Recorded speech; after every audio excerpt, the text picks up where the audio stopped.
Eu gostaria de compartilhar com a igreja o livro de Atos, capítulo 9, verso 36. Diz assim a palavra do Senhor: E havia em Jope uma discípula chamada Tabita, que traduzido se diz Dorcas.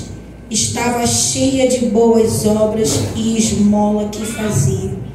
E aconteceu que naqueles dias que, enfermando ela, morreu, e tendo-a lavado, a depositaram no quarto alto. E como Lida era perto de Jope, ouvindo os discípulos que Pedro estava ali, lhe mandaram 2 varões, rogando-lhe que não demorassem vir ter com eles.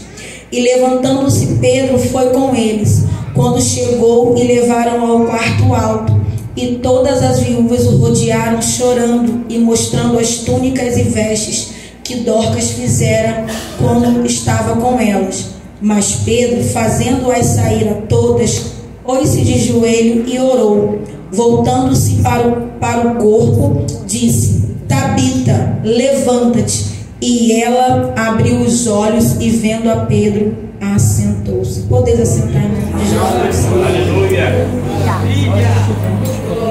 Eu estava pedindo ao Senhor que me desse uma direção, e eu confesso à igreja, eu até comentei hoje com meu esposo, que eu não tinha me atentado para o tema deste culto.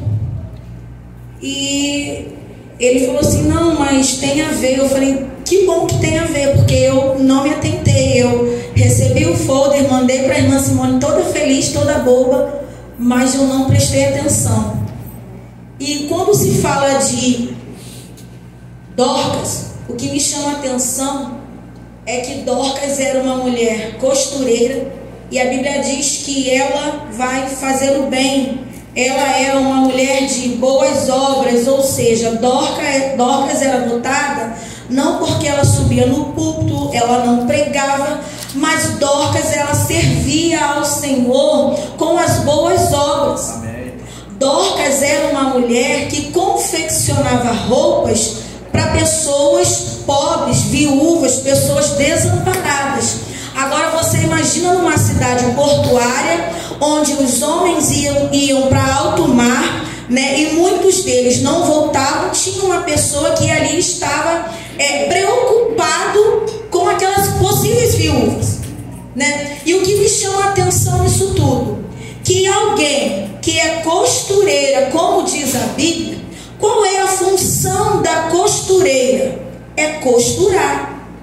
Só que o que é costurar? Costurar é ajuntar as duas partes.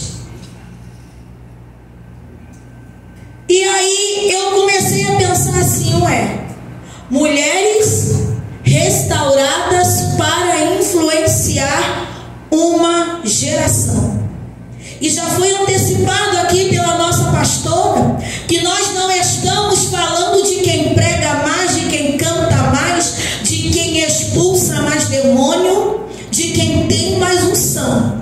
Mas nós estamos falando nesta noite de mulheres que estão disponíveis no reino de Deus como costureiras espirituais. Mulheres que vão ajudar para cooperar em um só reino. Amém. Glória a Deus. Nós estamos falando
passearmos dentro da Bíblia, nós vamos ver mulheres com muitas atitudes dentro da palavra de Deus. E eu não posso deixar de citar nessa noite uma das minhas preferidas, Abigail. Abigail era uma mulher que tinha tudo para permitir, para autorizar, para deixar que o seu esposo Nabal, aquele homem rude, fosse morto. Mas a Bíblia diz que Abigail, como ela tinha relacionamento, a Bíblia diz que um servo chega na casa de Abigail e conta para ela: olha, Davi procurou Nabal e aconteceu assim. E a Bíblia diz, irmã Lívia, que Abigail imediatamente corre para a sua despensa e pega tudo que tem de melhor dentro dela. E a Bíblia vai dizer que Abigail, dentro da sua despensa, tinha pão, tinha vinho, tinha pasta de figo e tinha guisado. Irmãos, pasta de figo é remédio. Eu falo isso com propriedade porque eu sou estudante de farmácia. Então todo mundo sabe que naquela época, na guerra, quando as pessoas eram feridas, fazia-se o quê? Pasta de figo para passar na ferida. Então Abigail entendia a necessidade daqueles homens. A Bíblia diz que ela corre para a sua despensa e lá ela tira um pedaço de pão ou um pouco de pão. Na despensa de Abigail tinha vida, tinha alimento. A Bíblia diz também que na dispensa de Abigail tinha vinho, ou seja, na dispensa de Abigail tinha alegria. E eu quero te dizer uma coisa nesta noite: dispensa é lugar de intimidade com o Pai. Ninguém entra na tua casa, abrindo o teu armário, entrando no teu quarto. Só entra na dispensa quem tem intimidade. E a pergunta do Pai nesta noite: como é que está a tua dispensa quando alguém te procurar? Porque a questão é ser restaurada. Mas para ser restaurada, você precisa agir. E como é que eu vou agir, irmã Gláucia? Eu vou agir aqui na segunda-feira, na congregação, 3 horas da tarde, ajudando as irmãs do círculo de oração. Ah, irmã Gláucia, mas como é que eu vou agir? Eu vou agir em obediência aos meus pastores. Ah, irmã Gláucia, mas como é que eu vou agir? Eu vou ter que ter a minha dispensa cheia da palavra. Eu tenho que ser cheia do Espírito, porque alguém vai chegar para mim e vai precisar de alimento, vai precisar de remédio, e eu preciso ter. Ah, irmã Gláucia, como é que vai ser? Ah, naquela noite a irmã Gláucia disse que Dorcas era costureira, ela era design divino, era uma mulher que observava a necessidade do outro. Agora olha só, numa cidade portuária, eu imagino aquela confusão, barco chegando, barco saindo, rede de pesca, gente com peixe, sem peixe, aquela confusão toda, e a cidade para porque sabe da morte de Dorcas. Para porque entende que uma pessoa que era influente, uma pessoa que era referência na cidade, morreu. E o interessante que me chama a atenção é que Dorcas morre, mas não sepultam Dorcas. E quantas das vezes pessoas estão com os seus sonhos mortos, com os planos de Deus para a sua vida enterrados, e nós simplesmente sepultamos. De que forma? Realmente não vai dar certo, não. Realmente eu acho que isso aí não é para você. Irmãos, me desculpe. Meu esposo está aqui e ele sabe que é uma verdade. Eu não consigo ser assim. Eu tenho, às vezes tá tudo contrário. Eu tô assim, não, vai dar certo sim. Olha, é só você parar, pensar, você vai por aqui, você vai por ali. Vamos parar de ser sepultadores de sonhos. Tem gente sepultando o sonho. Tem gente sepultando o projeto de Deus na vida do outro. E o Senhor nesta noite está nos chamando para ser costureiro, para juntar as duas partes. Irmã, eu não sei como é que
mas a minha parte eu fiz.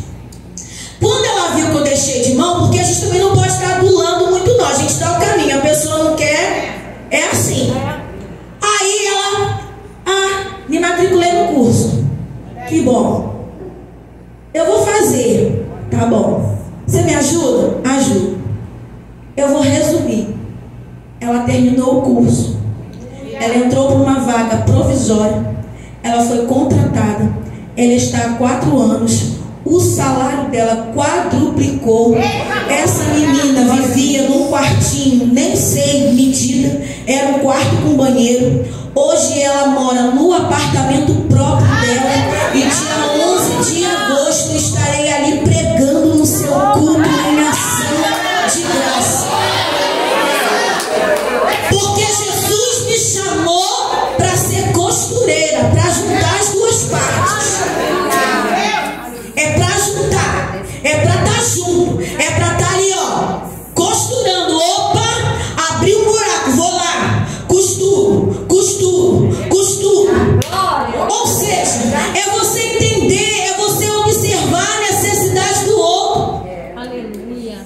Eu tinha vamos falar uma guerra com a minha mãe, que a minha mãe falava assim: filha, eu não sei o que te dá de presente, que você já tem tudo. E eu falava assim: mãe, não é o que você vai me dar, mãe, é a lembrança. O fato de você lembrar, ver um negocinho tão bobo e falar assim: minha filha gosta disso daqui. Por quê, irmãos? Porque tem horas que a gente precisa ensinar para as pessoas o que a gente gosta, ou como agora a gente gosta de ser tratado. E isso não é errado, e isso não é pecado. Porque se você não se posiciona em algumas coisas, você já começa a criar uma situação que nem você e nem o outro entende. Mas Jesus te chamou para costurar as duas partes. E aí um dia eu estava no banheiro do trabalho e vi uma moça cantando. E eu perguntei para ela: você canta? Que lindo. Ela falou: canto. Mas você é crente de qual igreja? Eu estou desviada. Eu falei: não, você estava desviada. Porque a gente não pode perder tempo. Não dá. Como assim? Você vai aceitar Jesus? Não, você vai aceitar Jesus agora. Aí está lá, levita na casa do Senhor, 10 anos na presença de Deus, retornou para a presença do Pai, está casada, é uma bênção, é uma regente. Mas eu poderia passar por ali e dizer assim: está só cantando, ou talvez não observar. Mas Dorcas não. Dorcas, quem é Dorcas, entende a necessidade do outro. Quem é Dorcas, vê o que o outro precisa. Quem é Dorcas, começa a pensar no design divino, o projeto e o desenho de Deus para a vida daquela pessoa. Irmão, se você não pode ajudar, você também não espalha. Amém. Oh, glória. Glória.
Deus não fez ninguém sem propósito nem sem objetivo. Sempre tem um profeta para dizer: Deus tem obra na sua vida. Me perdoem os profetas, isso é a coisa mais óbvia do mundo.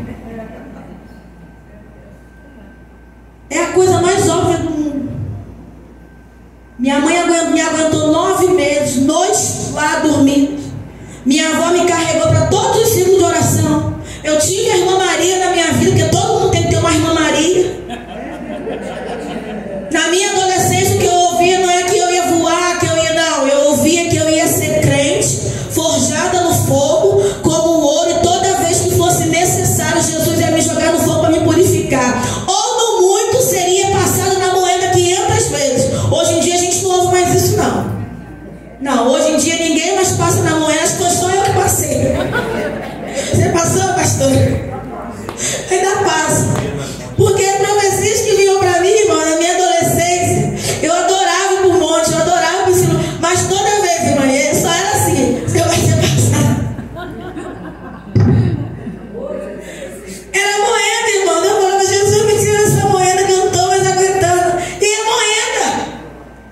Nem sempre vai ser palco, nem sempre vai ser glamour, nem sempre vai ser pessoas te rodeando, dando tapa nas suas costas. Mas Deus tem projeto na sua vida, seja para exortar, seja para levantar, seja para dar a mão, seja para ajudar, seja para fazer alguma coisa. Deus te chamou para restaurar, Deus te chamou para fazer a diferença nesta geração, aonde você colocar a planta dos seus pés. Nós temos que fazer cumprir assim, ó, tudo aquilo que eu tocar, abençoado será.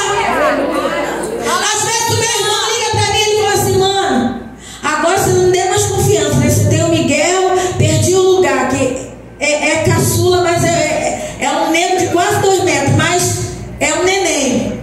E aí ele me conta alguma coisa, irmão, dá vontade de chorar, porque ele é meu irmão e eu sou muito ligada com ele. Mas eu fico: não, mas Deus vai te dar vitória. Nós vamos orar, nós vamos entrar em guerra, vamos entrar no... Porque já pensou, meu irmão me liga?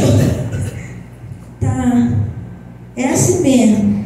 Irmão, me dá nervoso, que eu sou muito nervoso. Não, vambora, pega aqui, hoje mesmo, já vim com 2 levitas e um sacerdote da minha casa.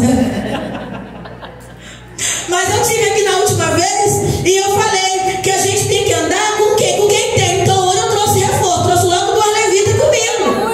Por quê? Porque eu estava vindo para um lugar de guerra. Nós não estamos aqui à noite à toa. Ninguém saiu da sua casa, ninguém veio para o culto da Alfadig, ninguém se enfeitou porque veio para o desfile de moda. Nós estamos aqui porque nós somos dependentes do Senhor, porque nós entendemos a nossa necessidade de sermos revestidas pela sua graça, pela sua presença, pela sua autoridade na nossa vida. Amanhã, segunda-feira, nós vamos levantar e não vai ser apenas uma segunda-feira, vai ser um dia novo, porque nessa noite eu venho aqui para profetizar que a Alfadig de Esmirna será mulheres restauradas, que terão palavras, que irão se ajuntar umas com as outras, que irão entender a necessidade da sua casa, do seu esposo, dos seus filhos, a necessidade do seu trabalho.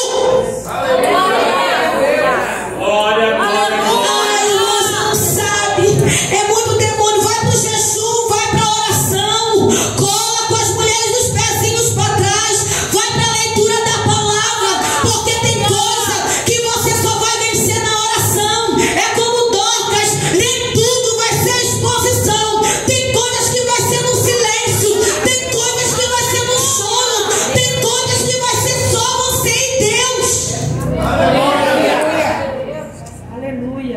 Você não é sepultador de sonho de ninguém. Jesus te chamou para restaurar, Jesus te chamou para influenciar. Ainda que o mundo esteja pregando um empoderamento feminino do inferno, mas o Senhor nesta noite está te chamando para influenciar essa geração. O Senhor está te chamando para influenciar outras mulheres. Aleluia. Oh, glória. Glória a Deus. Aleluia.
mercado.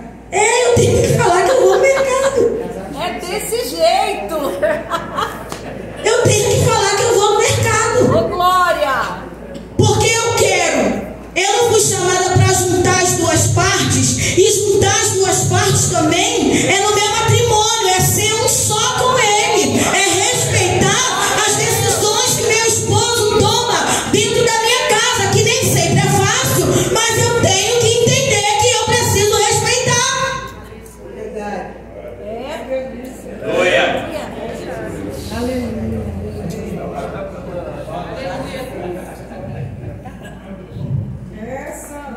Os instrumentos. Quais são os instrumentos de uma costureira? Agulha e linha. Tem horas que passar a agulha dói, irmãos. Quem aqui gosta de tomar injeção? Ninguém gosta de tomar injeção. Mas tem horas que para juntar as partes, a gente precisa usar alguns instrumentos. E nem sempre vai ser o instrumento que vai trazer sorriso, que vai trazer alegria. Mas para juntar, nós precisamos perguntar ao Senhor: Senhor, qual é o instrumento que eu vou usar para essa costura aqui? Para juntar essas duas partes. Senhor, qual é o instrumento que o Senhor me direciona, me orienta? Porque nem sempre é só influenciar, mas é sempre ter direcionamento do Senhor. Porque nem sempre o instrumento que você vai usar é o instrumento apropriado para aquela situação. Às vezes você vai ter que pedir orientação a Deus. Nenhum estilista olha, nenhum estilista chega assim e já vê a sua medida. Ele, por experiência, ele tem uma noção, mas ele não sabe a medida exata. E ele tem que usar a fita métrica, ele tem que usar a linha, ele tem que usar a agulha para costurar, para medir. E tudo que nós vamos fazer precisa ser na medida. Nós não podemos também, mesmo que seja para ajuntar, você vai ficar ali o tempo todo, porque existem situações que Deus vai te autorizar a estar, Deus vai te autorizar a juntar, e Deus vai dizer assim, ó, até aqui. Até aqui? Sim, até aqui. E como é que vai ser daqui para frente? Agora com você e Deus. Porque todo o caminho eu te dei. Porque Dorcas, ela servia ao Senhor com as suas ações. E Dorcas foi uma mulher que era referência naquela cidade. Dorcas foi uma mulher que parou toda uma cidade portuária. Eu imagino aqui como tem esse pedaço aqui de praia. Você imagina aquela multidão dizendo que aquela mulher havia morrido. E a cidade toda preocupada. E agora? Quem é que vai fazer? Quem é que vai se preocupar?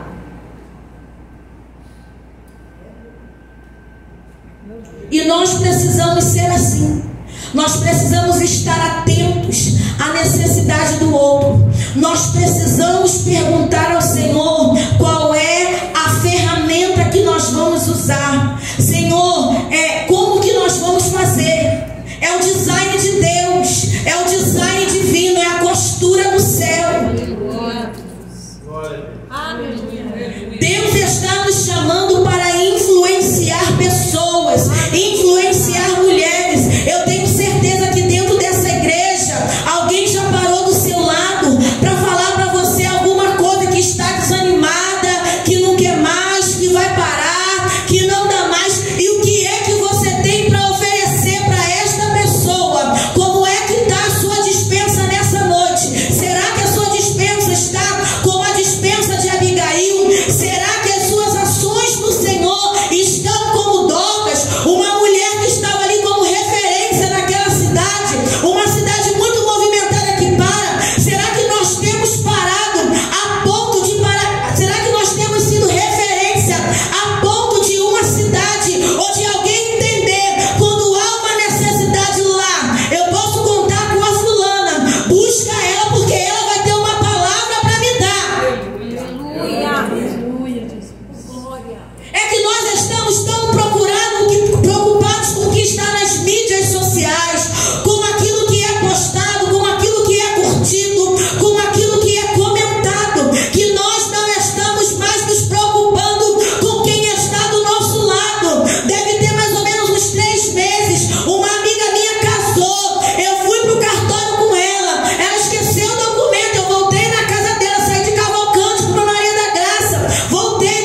deixa mentir.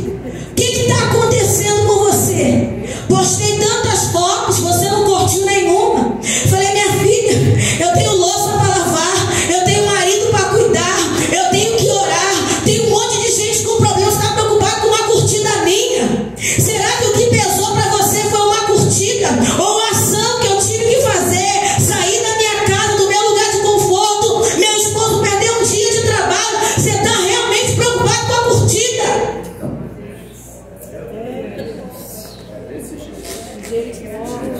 Mandou, irmãos, mensagem para mim.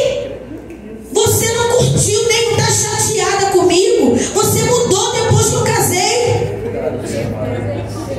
Mas ela não contou que eu acordei cedo, abri mão de tomar um café, de almoçar, comer uma comida ruim, fria, na rua. Saída de casa 8 da manhã, cheguei 6 da tarde e tento que fazer um malabarismo, porque não é todo homem que compreende, né? Vambora, não, calma, espera um pouquinho. Mas o que pesou para ela foi a falta da curtida.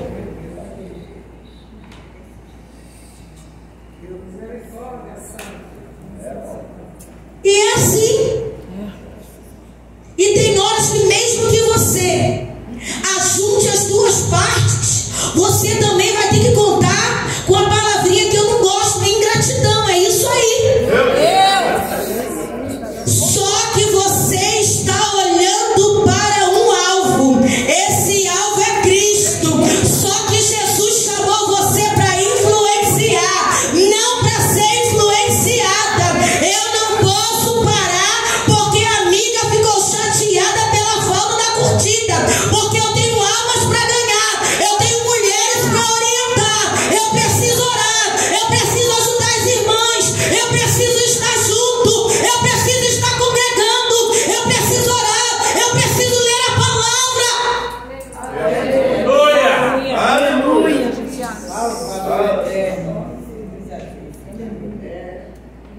Deus está nos chamando a atenção.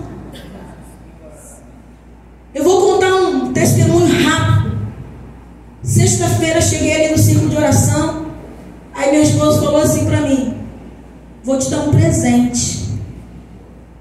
Aí eu falei, vai. Aí ele, vou, mas só vai chegar terça-feira. Eu falei, não, vamos no shopping. Por quê? Porque eu sou imediatista, eu quero naquela hora. E ele, para ele é diferente naquela hora. Aí ele, tá bom, vamos aí, mas vai chegar terça, não, vamos lá. Olha, saí da minha casa, fui pro shopping, gastei dinheiro, gasolina, estacionamento, tempo e não consegui comprar. Exato. Aí sabe o que aconteceu? Aí ele ficou bem chateado, porque, né, todo esse processo. Aí chegamos, sentamos. Ele, eu acho que em 2 minutos, ele comprou, resolveu. Deve chegar terça-feira.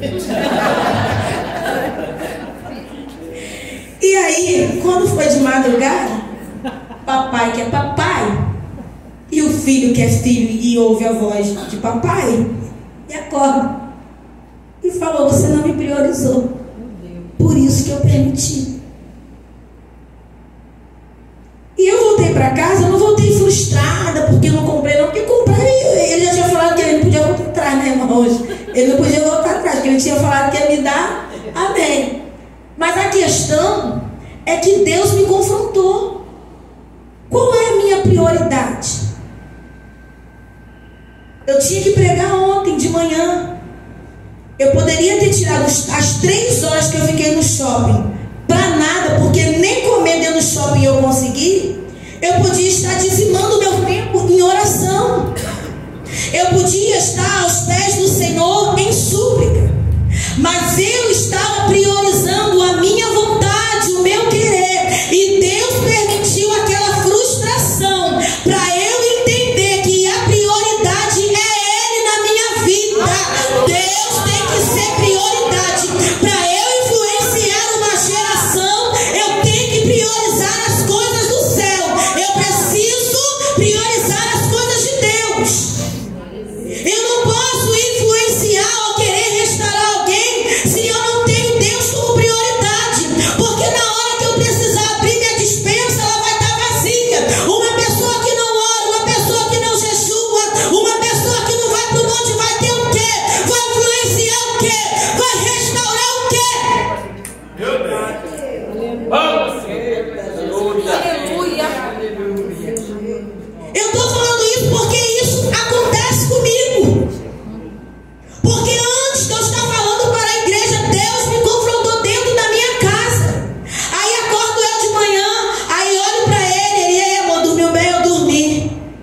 Mas levei uma surra de madrugada, aí ele fica rindo. Levou? Falei, levei.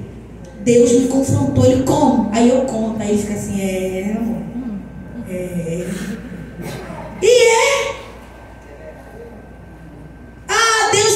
Deus tem propósito na minha vida. Aí eu saio por aí querendo fazer muita coisa, não faço nada porque não tenho foco. Eu estou falando isso porque eu já fui assim e eu estou melhorando. Ali meu freio sentado. Ele falou, amor, tem que ter um objetivo, tem que ter um foco. Você vai fazer isso aqui para quê? Ele fala assim para mim. E aí é a hora que eu tenho que parar e ver, isso aqui realmente eu não vou usar agora. Então nós precisamos ter esse entendimento. Aleluia. Que nem sempre nós vamos ser usados para o propósito do outro. E às vezes Deus vai te chamar para fazer coisas simples, nem que seja para costurar a roupa de alguém, ou seja, nem que seja para você somente ajudar as duas partes, nem que seja para você ser só uma ponte, ser só uma conexão na vida do outro. Vai ter horas que você vai chegar num ambiente só para apresentar alguém, ou só para levar alguém naquele ambiente, e depois aquele cenário não te pertence mais. Então para de resmungar e falar assim, poxa, mas foi eu que levei, mas foi eu que apresentei, e agora ninguém se lembra mais de mim, não sabe nem quem eu sou. Sim, você foi chamada para o quê? Ajuntar as duas partes. Você não já juntou? Agora deixa que Deus faz o resto. Agora gratidão é uma coisa natural de quem já tem. A gente não precisa forçar convite, a gente não precisa forçar conexão, a gente não precisa forçar amizade com ninguém, porque isso é natural. Eu sou uma pessoa que eu chego num lugar, Marília, que eu falo com todo mundo. E aí agora eu aprendi que eu preciso me policiar. Eu deixo de falar não. Mas é por quê? Porque dependendo de quem está do meu lado, fala assim, está se mostrando. E não é. Mas eu também já tive pessoas que quiseram andar comigo por algumas situações, por lugares que eu tinha acesso. Então, para nós podermos influenciar, nós precisamos ter maturidade, nós precisamos ter equilíbrio. Nós precisamos estar com as nossas emoções saradas, tranquilizadas. Alguém sem equilíbrio, alguém com a sua emoção balanceada, ela chega num lugar, ao invés dela juntar as duas partes, ela sai rasgando o que Deus está tentando costurar. E Dorcas não. Dorcas tinha equilíbrio. Porque eu entendo com esta palavra e com que eu li, que Dorcas em momento algum ela fazia questão de estar ali na frente para ver qual era a viúva que estava chorando pelo seu esposo que não voltou, ou pelo seu filho. Ela não sabia, mas ela procurava entender a necessidade de quem estava ao seu redor. E tem horas que vai ser necessário você parar de se movimentar para entender a necessidade de quem está à sua volta. Amém. Tem horas que nem sempre vai ser você no palco, vai ser você nos bastidores. Tem horas que você não vai ser chamada para ser a irmã que vai estar dirigindo, vai ser a irmã que vai estar na cozinha, porque você na cozinha sabe se desenrolar. Bota eu na cozinha, me perco, manda eu ir no mercado, eu compro só detergente. Cada um no seu quadrado. Agora eu aprendi que eu tenho que fazer uma listinha. Por quê? Porque papai a vida toda fez compra para nossa casa. Minha mãe nunca foi para o mercado, porque ela tinha traumas da infância dela, e ela só comprava chantilly, moça, Danone, chantilly. Aí meu pai dizia, não, então peraí. Aí ele ia para o mercado e ele comprava. Eu, com a mania de minha mãe com o negócio de limpeza, só comprava o quê? Detergente. Mas na minha casa tem tudo de uma cor, cada um de uma cor. Tem azul, agora eu comprei logo uns 5 litros.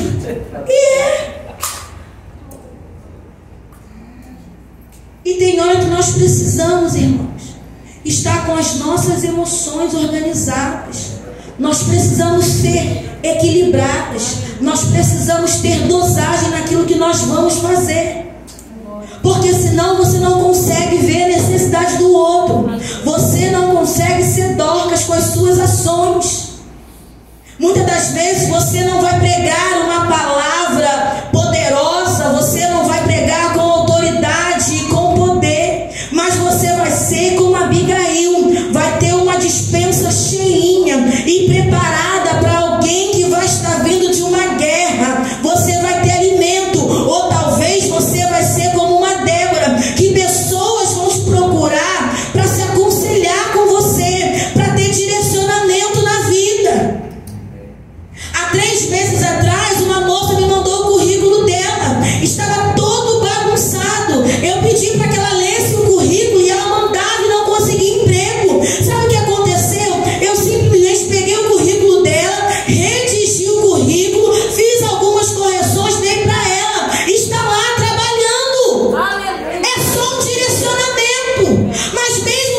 consegue enxergar qual é a necessidade.